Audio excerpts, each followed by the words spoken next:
وزیر اطلاعات پنجاب عظمہ بخاری کی لاہور میں نیوز کانفرنس. کہا کل وزیر اعلیٰ خیبر پختونخوا نے سندھ کا دورہ کیا، لیکن سہیل آفریدی کے کارکنوں نے میڈیا کی گاڑیوں پر پتھراؤ کر کے ثابت کیا کہ یہ دہشت گردی اور فساد پھیلانے سے نہیں ہٹ سکتے. پی ٹی آئی کے لوگ آج تک کہتے ہیں 9 مئی فالس فلیگ تھا. انہوں نے 13 سال میں فرانزک لیب کیوں نہیں بنائی؟ عالمی ادارے پنجاب حکومت کے اقدامات کے معترف ہیں. وزیر اعلیٰ مریم نواز کی کاوشوں کو بین الاقوامی سطح پر سراہا جا رہا ہے.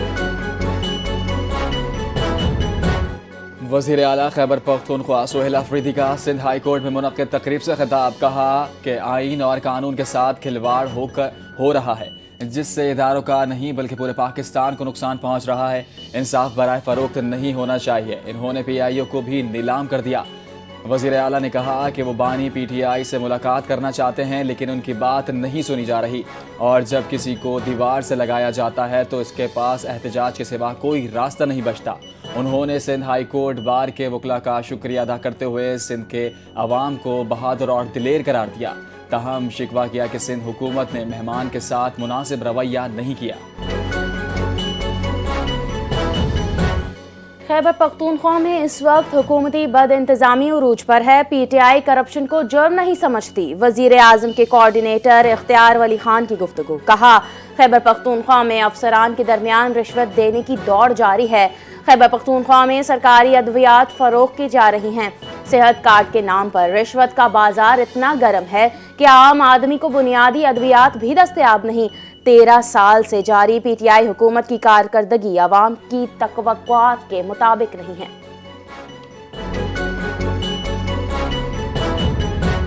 اورکزئی کے علاقے یکھنڈاؤ میں دہشت گردوں نے امن لشکر پر حملہ کر دیا. دہشت گردی حملے میں 2 افراد جاں بحق 3 زخمی. امن لشکر کی جوابی کارروائی میں 3 دہشت گرد ہلاک. ایس ڈی پی او محبوب خان نے واقعے کی تصدیق کر دی. واقعے کے بعد علاقے میں سیکیورٹی مزید سخت. زخمیوں کو فوری طور پر قریبی اسپتال منتقل کر دیا. اسلام آباد میں قومی پیغام امن کمیٹی کانفرنس سے وفاقی وزیر اطلاعات عطا تارڑ کا خطاب. کہا قومی پیغام امن کمیٹی کا دوسرا اجلاس جلد ہونے جا رہا ہے. کمیٹی کل پشاور کا دورہ بھی کرے گی. ملک میں قیام امن کے لیے علماء نے ہمیشہ اہم کردار ادا کیا ہے. نظریاتی سرحدوں کے دفاع میں پیغام امن کمیٹی کلیدی حیثیت رکھتی ہے. انہوں نے مزید کہا دہشت گردی کا کوئی مذہب نہیں ہوتا. وزیر اعظم اور آرمی چیف کی قیادت میں دہشت گردی کے مکمل خاتمے کے لیے اقدامات جاری ہیں. وفاقی وزیر بحری امور محمد جنید انور چودھری کی زیر صدارت پورٹ قاسم پر اہم اجلاس منعقد. کلائمیٹ ریزیلینٹ انڈسٹریل کمپلیکس کے طویل المدتی منصوبے کا اعلان. پورٹ قاسم کو عالمی صنعتی اور لاجسٹک مرکز بنانے کا عزم. پورٹ قاسم کا ترقیاتی منصوبے 14,000 ایکڑ سے زائد رقبے پر محیط. انڈسٹریل کمپلیکس کو مشرق، شمالی مغرب اور جنوبی مغرب زونز میں تقسیم. جنید انور چودھری نے کہا پورٹ قاسم روزگار، سرمایہ کاری اور پائیدار ترقی کا مرکز بنے گا. پورٹ قاسم صرف بندرگاہ نہیں بلکہ متحرک صنعتی ایکو سسٹم ہے.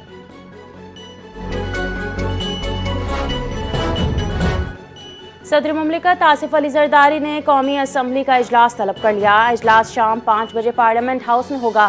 صدر مملکت نے اجلاس آئین کے آرٹیکل 54 کی شق 1 کے تحت تفویض شدہ اختیارات کو بروئے کار لاتے ہوئے طلب کیا. آج ہونے والا اجلاس موجودہ قومی اسمبلی کا 23واں اجلاس ہوگا. ایس آئی ایف سی کے اصلاحاتی ویژن اور سرمایہ دوست حکمت عملی کے باعث پاکستان عالمی معیشت شراکت داریوں میں نئی پیش رفت کی جانب گامزن.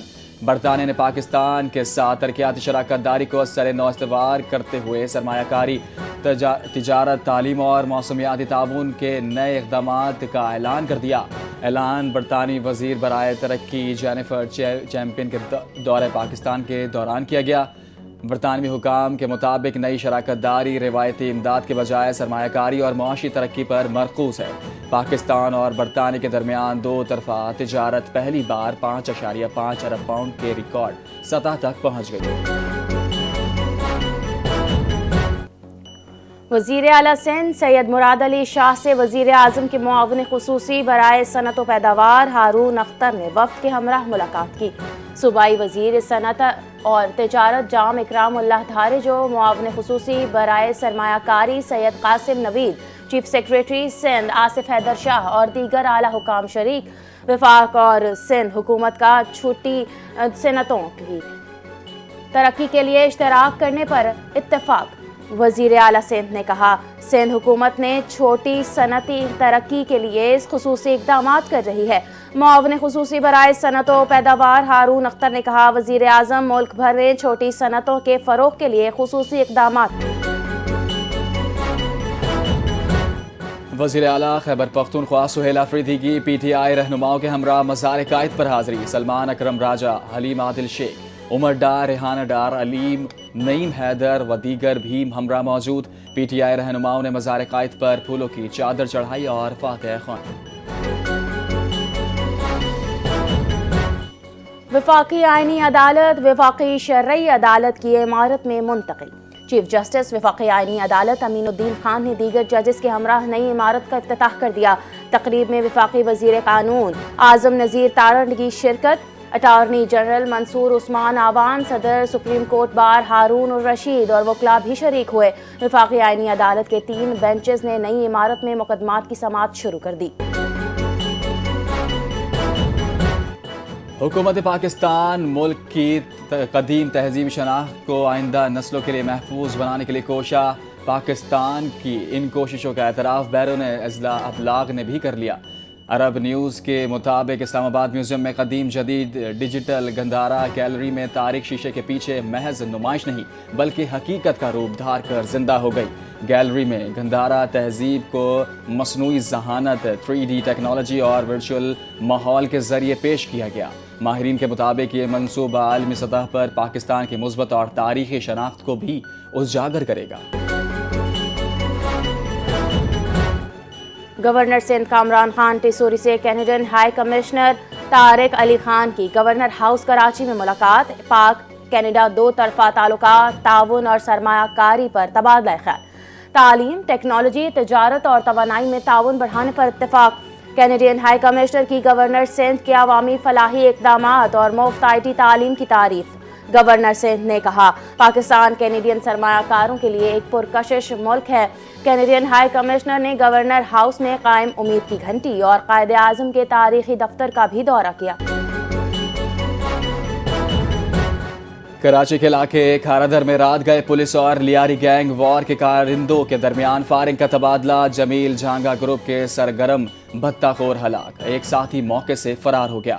ملزم کے قبضے سے بھتے کی پرچی، 1 موبائل فون اور 1 پستول بم راؤنڈ برآمد۔ پولیس کا کہنا ہے کہ 7 روز قبل جیلانی سینٹر کے ایک تاجر کو بھتہ طلب کرنے کا میسج موصول ہوا تھا۔ ہلاک ملزم تاجر کو بھتے کی پرچی دینے آ رہا تھا۔ ملزم اپنے ساتھیوں کے ہمراہ کھارادر کے مختلف علاقوں میں وال چیکنگ اور فائرنگ کے متعدد وارداتوں میں ملوث رہا۔ لاہور میں گیس لیکیج کے باعث دھماکہ، 8 افراد زخمی ہو گئے۔ ریسکیو حکام کے مطابق فیروز پور روڈ پر اٹاری دربار کے قریب گھر کے کمرے میں گیس لیکیج تھی۔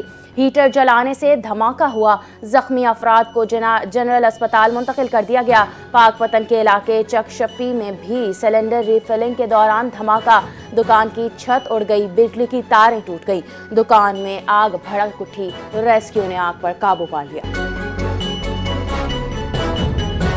چیئرمین سی ڈی اے کا اسلام آباد گیس سلنڈر دھماکے پر گہرے دکھ اور افسوس کا اظہار۔ جائے حادثے اور پیمز اسپتال کا دورہ، زخمیوں کی عیادت اور بہترین طبی سہولیات کی ہدایت کر دی۔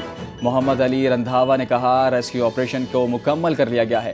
دھماکہ گیس لیکیج سے پیش آیا۔ واقعے کی شفاف انکوائری کا آغاز کر دیا گیا ہے۔ راولپنڈی کے تھانہ مورگاہ پولیس کی کامیاب کارروائی۔ 4 ماہ قبل گھر سے طلائی زیورات چرانے والی گھریلو ملازمہ ساتھیوں سمیت گرفتار کر لی گئی۔ شوہر بھی ملوث، 40 لاکھ روپے کی رقم طلائی زیورات کی فروخت سے برآمد۔ ملزمہ نے گھر میں کام کاج کے بہانے داخل ہو کر فرضی نام بتایا۔ ایس پی پوٹوہار طلحہ ولی نے شہریوں سے کہا، اپنے اندراجات لازمی کروائیں، جان و مال پر حملہ کرنے والے قانون کی گرفت سے بچ نہیں سکتے۔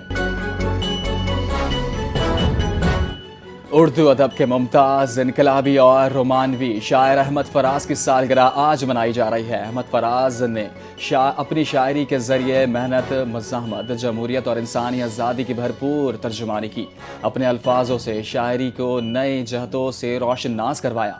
نامور گلوکاروں نے احمد فراز کی شاعری کو چار چاند لگا دیے۔ مہدی حسن اور میڈم نور جہاں نے احمد فراز کی غزلیں گا کر خوب شہرت پائی۔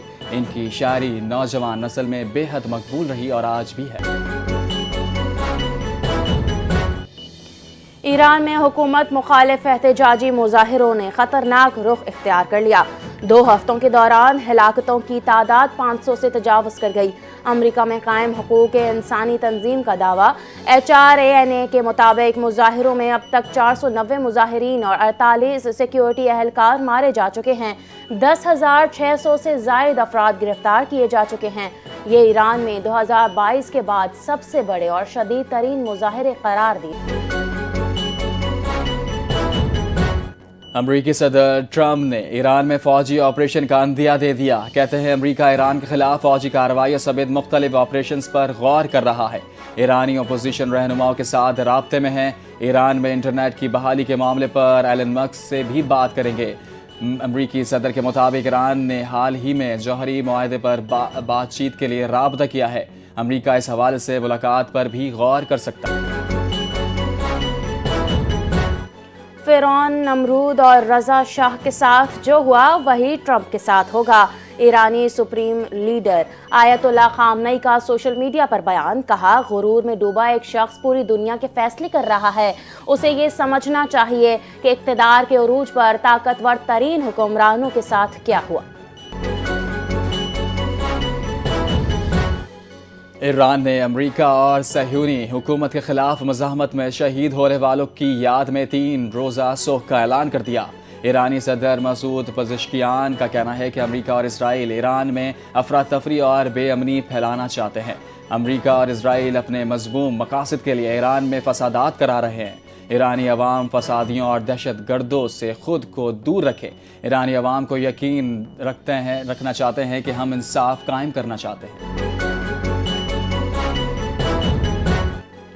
امریکی صدر ڈونلڈ ٹرمپ نے ایران میں جاری مظاہروں میں ہلاکتوں کے بعد مظاہرین کی مدد کا فیصلہ کر لیا۔ اسرائیلی میڈیا کا دعویٰ، امریکی ٹی وی کے مطابق ایران میں مظاہروں کے بعد صدر کو فوجی آپشنز پر بریفنگ دی گئی۔ ایران کی سیکیورٹی فورسز کو نشانہ بنانے، ایران کے خلاف سائبر آپریشنز اور نئی پابندیوں پر بھی غور کیا گیا۔ فوری معاہدہ کر لو اس سے پہلے کہ بہت دیر ہو جائے۔ امریکی صدر ڈونلڈ ٹرمپ نے کیوبا کو بھی وارننگ دے دی۔ کہا وینزویلا کو دنیا کی سب سے طاقتور امریکی فوج کا تحفظ حاصل ہے۔ کیوبا کے لیے اب کوئی پیسہ یا تیل نہیں جائے گا۔ ٹرمپ کی وارننگ پر کیوبا کے صدر کا رد عمل بھی آ گیا۔ کہا کیوبا ایک آزاد اور خود مختار قوم ہے۔ کوئی ہمیں حکم نہیں دے سکتا کہ ہم کیا کرنا ہے کیا نہیں۔ امریکہ کا رویہ مجرمانہ اور عالمی امن کے خطرہ ہے۔ کیوبا دھمکیاں نہیں دیتا، البتہ وطن کے دفاع کے لیے خود کو تیار رکھتا ہے۔ مودی سرکار بھارتی فوجیوں کی بدعنوانی چھپانے میں ناکام۔ بھارت کا مکروہ چہرہ ایک بار پھر فاش ہو گیا۔ قطر میں بھی سابق بھارتی نیوی افسر کی دوبارہ گرفتاری مودی کی بدترین سفارتکاری کے لیے نئی آزمائش بن گئی۔ بین الاقوامی میڈیا کی تصدیق کے بعد بھارتی جریدے انڈین ایکسپریس نے بھی بھارتی فوج کی عالمی سطح پر ہزیمت کا اعتراف کر لیا۔ بھارتی وزارت خارجہ نے سابق بھارتی بحریہ کے افسر کمانڈر کی قطر میں دوبارہ گرفتاری کی تصدیق کر دی۔ دفاعی ماہرین نے قطر میں بھارتی بحریہ کے افسر کی گرفتاری کو محض ایک کیس نہیں بلکہ بھارت کی عسکری تربیت کو بھی غیر پیشہ ورانہ قرار دے دیا۔ افغان طالبان کی عوام دشمن پالیسیوں سے افغانستان شدید انسانی المیہ کا شکار۔ افغان طالبان رجیم میں خواتین کے حقوق پامال، نوجوان بے روزگار، مائیں غربت کے ہاتھوں بے بس ہو گئیں۔ سماجی کارکن اور صحافی جہاں زیب ویسا کے مطابق شدید غربت کے ہاتھوں بے بس افغان خاتون زندہ رہنے کے لیے اپنے بچے بیچنے پر مجبور ہو چکی۔ شدید سردی میں ترکی اور ایران کی سرحدیں عبور کرنے کی کوشش میں ایک افغان نوجوان جان کی بازی ہار گیا۔ افغان خاتون کا کہنا ہے کہ بیماری اور شدید غربت سے لڑ رہی ہوں، ہمارے پاس روزگار ہے نہ کوئی مددگار، زندگی گزارنا ہمارے لیے موت سے کم نہیں۔ برطانوی رکن پارلیمنٹ ایلس میکٹون نے افغان خواتین کے حقوق اور لڑکیوں کی تعلیم کے معاملے پر عالمی برادری سے خاموشی توڑنے کا مطالبہ کر دیا۔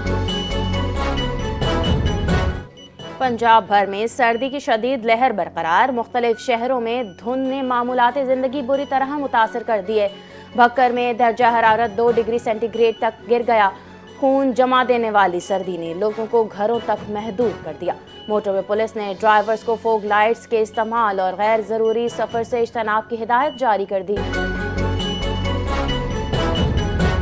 شہر قائد سرد موسم کی لپیٹ میں، کم سے کم درجہ حرارت 6 ڈگری تک ریکارڈ۔ محکمہ موسمیات کے مطابق آئندہ 24 گھنٹوں میں موسم خشک اور رات میں سرد رہنے کا امکان۔ کم سے کم درجہ حرارت 8 سے 10 ڈگری تک رہنے کی توقع ہے۔ برطانیہ کے شہر مانچسٹر میں ٹیکسی اور کار کے درمیان خوفناک ٹریفک حادثہ، 3 پاکستانی نوجوانوں سمیت 4 افراد جاں بحق، 5 افراد زخمی ہو گئے۔ امدادی ٹیموں نے موقع پر پہنچ کر زخمی افراد کو قریبی اسپتال منتقل کر دیا۔ پولیس حکام کا کہنا ہے حادثے کی وجوہات جاننے کے لیے تحقیقات کی جا رہی ہیں۔